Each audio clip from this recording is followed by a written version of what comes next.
para que as organizações em aprendizagem possam se desenvolver, é necessário o domínio de certas disciplinas básicas. 1. Domínio pessoal. Através dele, aprendemos a concentrar nossas energias, desenvolver nossa paciência e encarar a realidade objetivamente, levando-nos a viver de acordo com nossas aspirações, ok? Então, domínio pessoal em relação ao que nós pensamos de nós mesmos, né? E como a gente converge nossas energias em prol daquilo que de fato daquilo que de fato a gente pensa, daquilo que de fato vai nos levar para frente, né? Segundo o conteúdo que é abordado aqui. Modelos mentais são imagens ou ideias que influenciam o nosso modo de encarar o mundo e nossas atividades. Objetivo comum, e aí é quando nós nos posicionamos em relação ao objetivo, né, de uma organização, tá? Ele pode ser inspirado por uma ideia, tornando-se concreto quando essa ideia for aceita por uma ou mais pessoas. Descendo um pouquinho aqui, então, o aprendizado em grupo baseia-se no diálogo que permite a um grupo de pessoas o raciocínio em grupo. É uma técnica que está sendo redescoberta na atividade. A gente sabe que isso, né, hoje em dia, e aí depois vai ser falado também nesse tópico, sobre trabalhos interdisciplinares. Então, aqui a gente pode trazer também, né, para a nossa profissão. Muitos de vocês aí já trabalham em academia ou em outros locais, né, talvez com esporte, nesse sentido, e a gente sabe que o trabalho interdisciplinar, ele é de suma importância, né? Nós, como profissionais de educação física, vocês como futuros profissionais de educação física, alguns já são até formados e estão fazendo a complementação, necessitam, né, muitas vezes, da parceria com o fisioterapeuta, tá? Vocês precisam indicar um médico em algum momento, né, para descobrir algum tipo de problema ósseo, articular em alguém, ok? Daqui a pouco, até por uma questão comercial, financeira, vocês podem ter parceria, inclusive com um médico, né, que você repassa alunos para aquele médico quando tem a necessidade, e talvez o médico também repasse para vocês quando ele tem lá uma pessoa sedentária, que tem um estilo de vida não muito bom e precisa de um profissional, né? O que mais? Nutricionista, hoje em dia, talvez seja o mais importante de todos, né? Não sei se o mais importante, aí vai depender de cada objetivo, mas talvez seja o mais recorrente de todos, né? Então, o aprendizado em grupo traz muito para a nossa profissão hoje, tá? Se for dentro do esporte, você vai precisar que o seu grupo, né, se é um esporte coletivo, por exemplo, ou mesmo um esporte individual, quando você está treinando, ele se torna basicamente um esporte em grupo, né? Não sei que você treine com um atleta só, se você tem 3 atletas, já é trabalho em grupo. É um esporte que cada um vai ter o seu trabalho individual, mas todos juntos você vai trabalhar num grupo. Você precisa da consciência desse seu time, né, em prol dos objetivos, né? Você precisa daqui a pouco do seu auxiliar técnico, ou se você é o auxiliar técnico, do preparador físico, enfim. A aprendizagem em grupo nesse conteúdo fala um pouco disso, e é bom a gente contextualizar na nossa profissão, né, quando a gente traz para a educação física. Aí vem a quinta disciplina, que é o que ele fala, tá? Que é o pensamento sistêmico. Aí tem uma citação dele, do livro de 1990. A chuva, por exemplo, provoca uma série de consequências, todas elas interligadas, de modo que só se estenderá o sistema de chuvas se observarmos o conjunto, não somente uma das partes. Tem por objetivo tornar mais claro todo o conjunto, mostra-nos as modificações a serem feitas para melhorá-las. Então, o pensamento sistêmico, quando ele cita, ele fala principalmente dizendo que nada é separado, tudo está interligado. Tá? Então, causa e consequência andam juntas, por exemplo, né? Então, o pensamento sistêmico é ver o todo, ok? Basicamente isso. O pensamento sistêmico que torna compreensível a maneira como os homens se veem a si mesmo e ao mundo, isto é, como partes integrantes do mundo e não separados dele. Pela organização e aprendizagem, o homem aprende a criar e mudar sua realidade. Então, segundo ele, a partir do pensamento sistêmico, né, a partir da reflexão do homem para si mesmo, como um todo, né, ele vai ter a capacidade de criar e modificar a sua realidade. A partir do momento que ele encara a realidade e verifica todo o seu ser, né, como todo o seu convívio, né, toda a sua vida como um todo, né, e não separando problemas, por exemplo, né, não distinguindo o problema pessoal de um particular, enfim, todo o contexto, né, de uma vida, enfim, tá? É basicamente isso, o pensamento sistêmico é ver o todo e refletir sobre isso, ok? Dito isso, pessoal, 2.1, tá? Vamos só ver que página está no livro de vocês. Aqui já é 103. Isso, aqui nós estamos na 103 no livro virtual. E no livro físico, página 109. Então, 6 páginas de diferença. Então, o que é metanoia? Então, essa palavra tanto quanto curiosa, né? Metanoia, ela significa basicamente mudança de mentalidade. E aí vem muito, né? Combina muito, né? Vai ao encontro do que é, de fato, o pensamento sistêmico que é citado anteriormente, ok? E aí aqui ele identifica algumas deficiências, né? Alguns erros da aprendizagem, tá? Em relação ao que a metanoia, então, essa mudança de mentalidade, ela poderia mudar um ser, né? Em relação, principalmente, à sua profissão, ok? Então, aqui, ó, identificar as 7 deficiências de aprendizagem. Então, deficiências de aprendizagem que o autor comenta que poderiam ser modificados, né? E aí vocês podem ler cada um dos tópicos do livro de vocês, né? Com certeza vocês já leram todo a unidade 2, né? Sim, todos, com certeza. E alguns errinhos que a gente pode citar aí, tá? Primeiro deles, eu sou o meu cargo. O que quer dizer isso? Tá? Ele dá o exemplo ali, eu sou o torneiro mecânico, ok? Então, quando ele fala, eu sou o torneiro mecânico, segundo o autor, essa pessoa está se limitando a algo específico, né? Sendo que no seu trabalho, né, em relação à vida profissional, você não é aquilo apenas, né? Então, o torneiro mecânico ele é aquilo e muito mais, né? Então, ele é o colega, ele faz além de que faz o torneiro mecânico, né? Enfim, ele faz além disso, ele troca uma peça em alguma coisa, enfim, não sei muito dessa realidade, né, no sentido específico, tá? Mas vamos pensar na vida de um professor, tá? Então, eu sou o tutor, ok? Então, segundo o autor, eu, Prof. Alan, né, sou tutor e eu sou apenas isso, né? Não, eu sou o avaliador, né? Eu sou o mediador, eu estou tutor, ok? Então, você é muito mais do que o seu cargo, do que, de fato, o que talvez alguém define você, né? Ou que a sua carteira de trabalho define, tá? Mais ou menos nesse sentido. Segundo erro, o inimigo está lá fora, né? E aí, em relação às organizações, o problema nunca está em si, o problema sempre está nos outros, né? Então, eu tenho a minha academia lá, ela não funciona, não tem jeito e tal, o problema está na economia, o problema está nas pessoas que são sedentárias, o problema está no governo que está fechando as academias. Ok, todos eles são agentes que, de fato, atrapalham. Cultura sedentária, a pandemia, o governo atrapalha com impostos, todos são problemas, ok.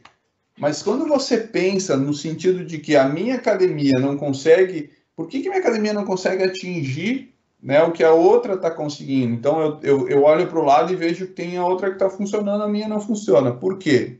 Como? Sabe? Então, é no sentido de olhar para dentro. Óbvio que o que você não pode mudar, né, está posto. Mas tem muita coisa que você pode mudar e melhorar. Então, principalmente em relação aos processos nesse sentido, ok? O inimigo está lá fora é uma definição que a gente precisa repensar nesse sentido e vale para nós profissionais também, ok? Ilusão de assumir o comando, tá? A ordem é enfrentar as dificuldades e não esperar que alguém faça. Ok. Então, ilusão de assumir o comando é você não fazer e esperar que alguém faça e que você está no comando em relação a isso, ok? Se você quer algo bem feito, faça você mesmo, né? Ou treine, tá? Ou deixe uma pessoa de fato bem preparada para fazer aquilo como você quer, ok? Fixação em eventos. Aqui faz uma citação em relação a, principalmente, comércio, né? Então, vamos lá. O comércio, ele depende o ano inteiro do Dia das Mães, da Páscoa, do Dia dos Pais, do Dia das Crianças e do Natal. E aí, nesse sentido, aquela loja, ela vai passar o ano inteiro pensando nisso, ok? Vamos trazer para a nossa realidade. Eu vou ficar pensando no dia do desafio, eu vou ficar pensando na promoção que eu vou fazer para julho, eu vou ficar pensando no Black Friday de novembro, que vai trazer gente, mas eu esqueço do dia a dia. Tá? Então é nesse sentido. Um erro é você esquecer do processo, tá? E pensar só no produto final, pensar só no ideal, né? E esquecer do dia a dia de fazer o feijão com arroz e fazer bem feito. Parábola do sapo escaldado. O que é o sapo escaldado? Então, aqui, quando as coisas estão dando tudo certo, né? Então, quando as coisas estão tudo certo, às vezes não está tão certo assim. O que é a parábola do sapo escaldado? O sapo, ele está lá na água quentinha, tá? Ele está de boa. O problema é que o sapo, né, como é que eu posso dizer, a pele dele, enfim, o organismo dele, não funciona muito bem em relação a quando ele está lá na água quente, porque ele não está sentindo, mas ele está queimando ali. Então, quando vê, você foi, né? Você foi, o sapinho lá estava de boa na água quente, com os bracinhos para cima, tranquilo.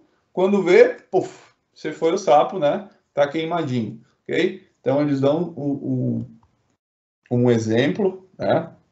Da indústria automobilística americana final dos anos 80, né, quando perdeu um espaço muito grande para a indústria automobilística japonesa, tá? Que é quando eles achavam que estava tudo certo, tudo tranquilo, então os carros americanos são os melhores, estão vendendo, os japoneses foram entrando e quando vê tem um percentual alto no mercado. Talvez se os americanos tivessem inovado, buscado inovação, enfim, tivesse perdido menos esse espaço, né? Então é nesse sentido. Eu sou baita personal, eu sou o melhor treinador de futebol, eu sou um baita jogador de vôlei, sei lá, né? E aí tô ali tranquilinho e tal, cara, tem gente correndo atrás que vai te passar, né? Então, se você não fizer bem feito... E aí, quando a gente fala nessa parábola do sábio escaldado, eu lembro muito algumas coisas do Bernardinho. Não sei se eu mandei no grupo de vocês, eu acho que foi até no outro grupo, né, de educação física. Bernardinho era um cara que não tinha, né, não existe zona de conforto. E ele mesmo, né, ex-treinador da seleção brasileira masculina, multicampeão, sempre dizia que ele eu não me lembro exato agora a expressão dele, tá? Mas basicamente ele é o cara que tira as pessoas da zona de conforto. Aí no trabalho dele, dentro do voleibol, tá? E aí, pô, os caras foram campeões da Liga Mundial. E no dia seguinte, aí teria uma competição em 3 semanas, eu acho, Copa do Mundo. No dia seguinte, uma segunda de manhã, treino às 6 da manhã. Aí os caras não entenderam. Precisava, fisiologicamente, precisava daquele treino? Talvez não. Que é uma forma dele dizer assim, cara, vocês não são ninguém, sabe? A gente ganhou ontem, hoje a gente já não ganhou. A gente já está um dia sem ser campeão, tá? Então, esse é um cara que a gente se espelha muito. Nós, profissionais, a gente pode se espelhar muito, né? Cada um vai fazer as suas escolhas nesse sentido, né? Da zona de conforto, ok? A desilusão de aprender com a experiência, tá? Então, aqui, basicamente, fala em testar, errar, acertar, enfim, e quando você aprende só com a experiência, tá? Talvez não seja o suficiente. Então, não é só a ação, né? Então, a gente precisa da teoria, precisa das coisas andando junto, mais ou menos nesse sentido. Mais ou menos não, é nesse sentido, tá? A desilusão de aprender somente com o fazer, né? A gente precisa questionar, a gente precisa refletir nesse sentido, ok? O mito da equipe administrativa, então aqui é uma discussão que fala sobre os processos administrativos, né? Muitas vezes, então, uma empresa, e aí a gente pode pensar, eu dou muito exemplo de academia, porque é o que está mais, né, na nossa mão, né? A gente pode pensar num clube de futebol, outras coisas. A parte administrativa, às vezes, tem salários baixíssimos, né? Parte comercial também, e onde estaria todo o cérebro do negócio, né? Todo local onde abriria portas, né? Para que mais pessoas tivessem acesso, por exemplo, a uma academia, ou para que mais pessoas comprassem e testassem aquele produto. Então, essa geração de inteligência dentro de uma empresa, né, dentro de uma organização, é o que o autor questiona, tá? Então, o mito de que a equipe administrativa fará bem feito, mesmo não estando bem preparado, ou achando que está preparado, né? Então, segundo ele, aqui é um fator importantíssimo, né, para o andamento de qualquer empresa, enfim, a parte administrativa bem gerida, né, e com pessoas capacitadas e também bem remuneradas, ok? Então, se ele no tópico 2.1 ele questiona, né, ele aponta alguns defeitos, agora ele coloca algumas leis, né, ele cita algumas leis da quinta disciplina que contrapõem um pouquinho e colocam em relação a coisas positivas, né, do que precisa ser feito, tá bom? Então, vamos lá. O primeiro, os problemas de hoje provêm das soluções de ontem. Então, se você tem um problema hoje, ele é causado por algo que lá atrás você achou que era uma solução, né? Então, você resolveu um problema lá atrás, esse problema foi resolvido, né? Mas ao longo do tempo, novos problemas vão surgir, ok? Em cima dessa solução. Então, segundo ele, as soluções geram novos problemas, ok? Então, e a nova solução para esse novo problema vai gerar um novo problema. Então, a gente basicamente é um gerador, né, e um solucionador de problemas. A gente está sempre nesse sentido aí, ok? Isso vale para tudo, né? Para nossa vida, enfim. Quanto mais se insiste, mais o sistema resiste, tá? Então, principalmente em relação ao erro, né? A falta de feedback, ele cita. Quando a gente não tem feedback, não conversa, né? Quando a gente acha que está tudo certo, fica repetindo, às vezes falta refletir, ok? Então, refletir, melhorar, e aí sim ter coisas positivas nesse sentido, tá?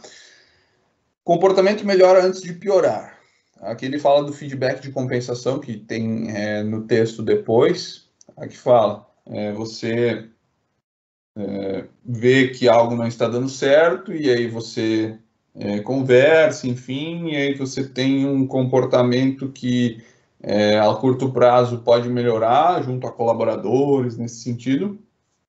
Mas se você não resolver o problema, né, que é um problema que vem de um tempo, né, que é um problema mais longo, de longo prazo, segundo ele, então, quando esse comportamento melhorar a curto prazo, a longo prazo vai piorar, porque você vai, talvez, mentalizar, né, aquela equipe, aquelas pessoas que elas estão, mas elas voltam a estar engajadas, enfim, mas essas pessoas que estão engajadas, elas veem que, na verdade, nada mudou, né? É só falácia. Então, para de fato melhorar o comportamento a longo prazo, você precisa ter mudança na estrutura e não só de uma forma mais na fala, enfim, na retórica, ok? A saída mais fácil geralmente nos conduz à porta de volta à porta de entrada, tá? Então isso eu acho que é uma questão que nem precisa explicar muito, né? Quando a gente acha uma saída muito simples, sem muita reflexão, que é aquela coisa, né? Vai, faz assim mesmo, acaba que o problema ele vai reaparecer, a gente vai voltar para o ponto inicial. A cura pode ser pior que a doença. Uma solução fácil e ineficaz pode criar dependência. Então, basicamente, soluções fáceis são ineficazes, criam dependência, criam processos repetitivos que não funcionam, né? Então, às vezes, para curar um problema, você precisa fazer doer mais, né, do que de fato está doendo no momento, né? Sei lá, vamos dar um exemplo de um atleta, ok? Então, aquele atleta no seu clube, né, de futebol, ele é ótimo, ele é excelente, tá? É o craque do time, é o melhor jogador, mas vem tendo muito problema no vestiário e tal, ele foi avisado uma, avisado duas, avisado três. Chega um momento que está insuportável, está ruim para todo mundo. Então esse cara vai precisar ser, de fato, desligado, afastado, ok? O que isso vai causar? Um problema técnico no time a curto prazo, ok? Mas, eventualmente, né, você vai buscar outras situações, um trabalho de grupo mais forte, né? Vai buscar outras peças e aí essa peça está fora. Então, é nesse sentido. Mais rápido significa mais devagar. Então, quando a gente acelera muito, acaba deixando algumas coisas para trás. Quando a gente vai mais devagar, às vezes reflete, enfim, e consegue crescer no ritmo ideal, né? O devagar demais não funciona, né, gente? Então, aí tem uma questão que precisa ser refletida também. Causa e efeitos não estão intimamente relacionados no tempo e espaço, tá?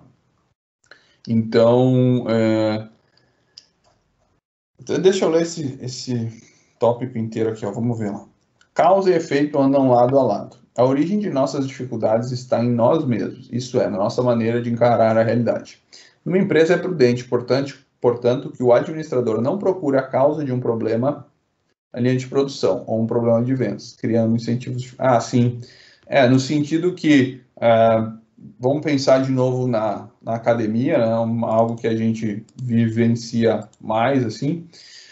Então, às vezes, tem pouca gente dentro da academia. Por quê? Por que tem pouca gente dentro da academia? Os professores, os profs são o problema? Talvez não. Talvez o problema esteja lá na recepção, talvez o problema esteja no pós-venda, vender um monte lá de curso, vender um monte de coisa, mas os caras não estão indo para dentro da academia, né? As meninas, os meninos não estão indo para dentro da academia. Por quê? Então, alguma coisa está faltando, o problema está na aparelhagem, enfim. Então, não é que se você tem um problema de pouca venda, está em quem está vendendo, planos de academia, o problema está na estrutura, é mais ou menos nesse sentido, ok?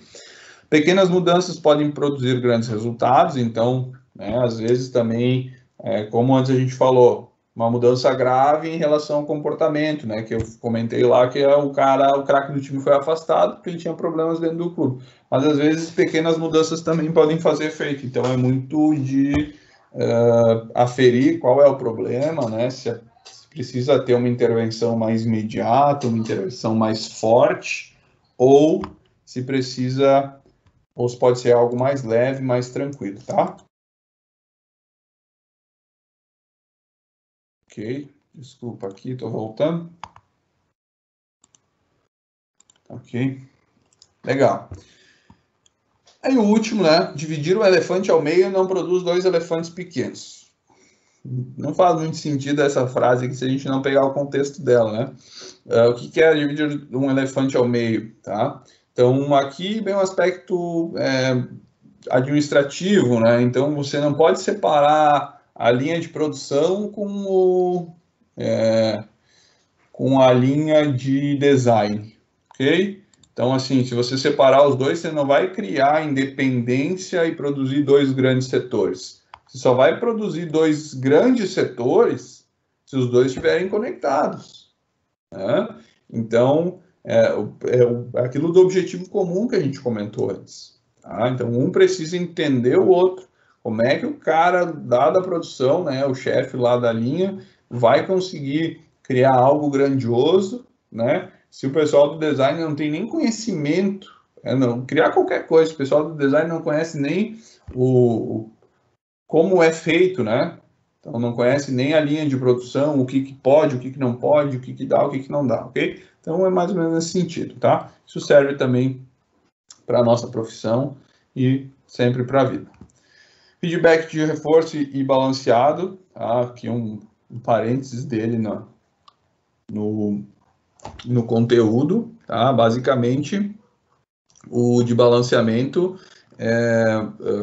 então, colocar uma pessoa, né, a mais dentro de um grupo, ok? Ou refletir sobre questões de grupo nesse sentido, tá? E refletir, não no aspecto negativo, né, mas alguns questionamentos, ok? Para melhorar processos. E o feedback de reforço é quando você vê que algo está indo bem, e aí você dá aquele feedback positivo, né, dizendo, ó, continue assim, faça isso. Ou, eventualmente, às vezes nem está excelente, mas você vê que há o esforço. Então, o feedback de reforço, né, e isso é uma coisa que a gente pode usar muito na comunicação, nós, professores, com nossos alunos, né, ou clientes, enfim, bem importante, né? Então, o feedback de reforço é aquele, você está indo bem, né, parabéns, continue assim, ok? E o de balanceamento é, ó, isso tá bom, aqui a gente pode melhorar, tá? Então, mais ou menos nesse sentido. Solução sintomática e solução fundamental, aí finalizando o conteúdo deste rapaz, o Peter Senge. O que é a solução sintomática, então, para ele? Normalmente vem pronta, basta que se aplique. Um exemplo claro, a solução sintomática é a contratação de determinados consultores. Então, eu tenho um problema grave na minha organização, né? Eu não sei, não faço a mínima ideia de como eu vou resolver. Tá? Não faço a mínima ideia. Eu vou contratar uma equipe lá de consultores que vão vir, vão aferir tudo, e eles, né, vão tomar algumas decisões, ok? Tem pontos positivos, né? Tem pontos negativos. Se está tudo muito ruim, não sei se é a melhor forma, porque aí você vai ter que parar tudo, né? Quer dizer, se está andando, mas mais ou menos ali, talvez os caras vão entrar e vão até te ajudar, né? Se está muito ruim, vai ter que parar tudo e começar do zero. Talvez você precise dessa consultoria, mas precise de mais do que isso, né? Precisa da ajuda dos próprios colaboradores para questionar, enfim. Então, nesse sentido que fala de solução sintomática, quando vem de fora algo pronto e você tenta aplicar, ok? E a fundamental é quando você questiona para si próprio, né? Ela é mais demorada, então é uma questão organizacional mais ampla, tá? Então, se a gente for pensar como profissional de educação física liberal, né? A sintomática é quando você está complicado e tal, estou com alguma dificuldade, eu vou lá e faço um curso, né? Ou vou aprender com alguém. A solução fundamental é quando eu paro tudo. Bom, eu não vou mais fazer isso aqui, vou refletir, isso aqui eu faço bem, isso aqui não, e vou para outra coisa, ok? Então, mais ou menos nesse sentido, solução sintomática e solução fundamental, ok?